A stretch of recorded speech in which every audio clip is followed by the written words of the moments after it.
ഏറ്റവും പ്രധാനപ്പെട്ട ഒരു വിഷയമാണ് ഇത്. കാരണം ഇത്തരത്തിലുള്ള അറ്റാക്കിനകത്ത് തെളിവുകൾ കണ്ടെത്തുക എന്നുള്ളതാണ് ഒരു രാജ്യത്തെ സംബന്ധിച്ചിടത്തോളം ഏറ്റവും വലിയ പ്രതിസന്ധി. പ്രത്യേകിച്ചും ഈ പഹൽഗാമിൽ നടന്ന അറ്റാക്കിൽ നമുക്ക് പ്രത്യേകിച്ച് ആളുകളെയൊന്നും പിടിക്കാൻ സാധിച്ചിട്ടില്ല. ഇത്തരമൊരു കണ്ടെക്സ്റ്റിൽ ഈ ബോർഡർ ഏരിയയിൽ വൻതോതിലുള്ള തെരച്ചിലുകൾ നടക്കുന്നുണ്ട്. അത് മാത്രവുമല്ല, ഇന്നലെ ഈ പുൽവാമ ഏരിയയിൽ, പഹൽഗാമിലല്ല പുൽവാമ ഏരിയയിലെല്ലാം തെരച്ചിലുകൾ നടത്തിയതിന്റെ ഫലമായി ചില ടെററിസ്റ്റ് കേന്ദ്രങ്ങളിൽ ആർമി അറ്റാക്ക് ചെയ്യുകയും അതിൽ നിന്ന് ചില എക്സ്പ്ലോസീവ് എല്ലാം പിടിച്ചെടുക്കുകയും ചെയ്തിട്ടുണ്ട്. പക്ഷെ ഇതെല്ലാം നടക്കുന്നത് ഇപ്പോൾ ഇന്ത്യൻ സൈഡിലാണ്. ഒരുപക്ഷെ ഈ അറ്റാക്കേഴ്സ് ഇന്ത്യക്കുള്ളിൽ കടന്ന് ഒരുപക്ഷെ ബോർഡർ കടന്ന് തിരിച്ചു പോയിട്ടുണ്ടായിരിക്കാം.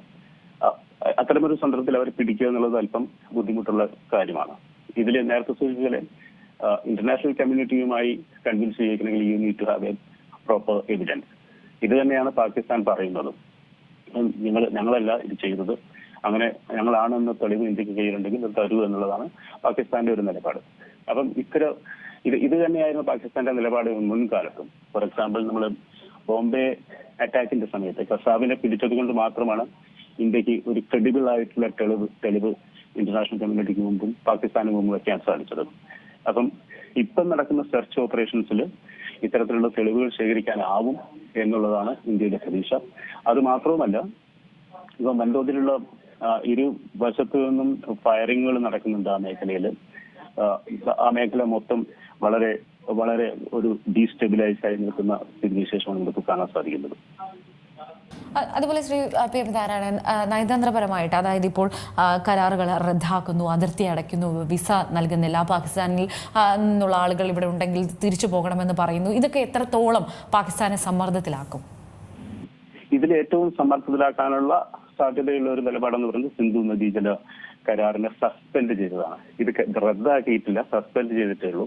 അപ്പൊ സസ്പെൻഡ് ചെയ്യാന്ന് പറഞ്ഞു കഴിഞ്ഞാൽ ഒരു നദീജല കരാർ സസ്പെൻഡ് ചെയ്യുന്നത് കൊണ്ട് മാത്രം നദിയിലെ വെള്ളം ഒഴുകി പോവാതിരിക്കില്ല.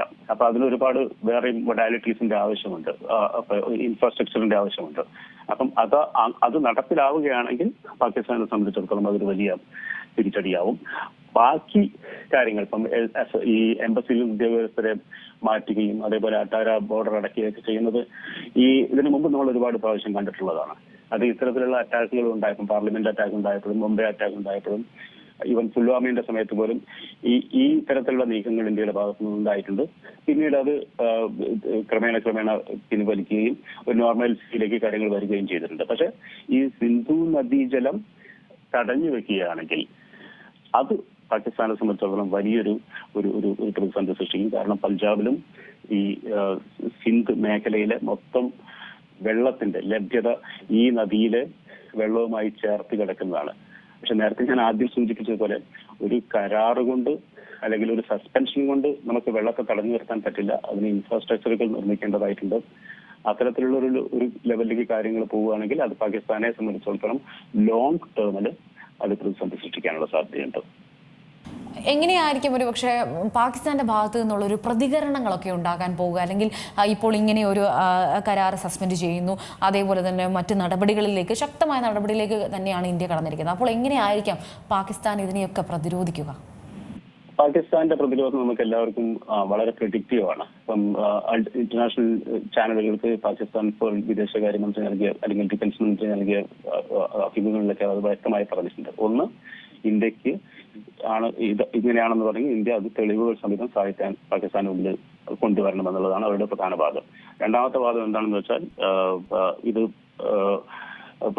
ഒരു തെളിവുകൾ മാത്രമല്ല, ഇങ്ങനെ പാകിസ്ഥാനിൽ നിന്നുമാണ് ഇവർ വന്നതെങ്കിൽ അത് എന്തുകൊണ്ട് കടന്നു? കാരണം ബോർഡർ മുഴുവൻ വളരെ പ്രശ്നങ്ങളുണ്ട് എന്നുള്ളതാണ് രണ്ടാമത്തെ വാദം.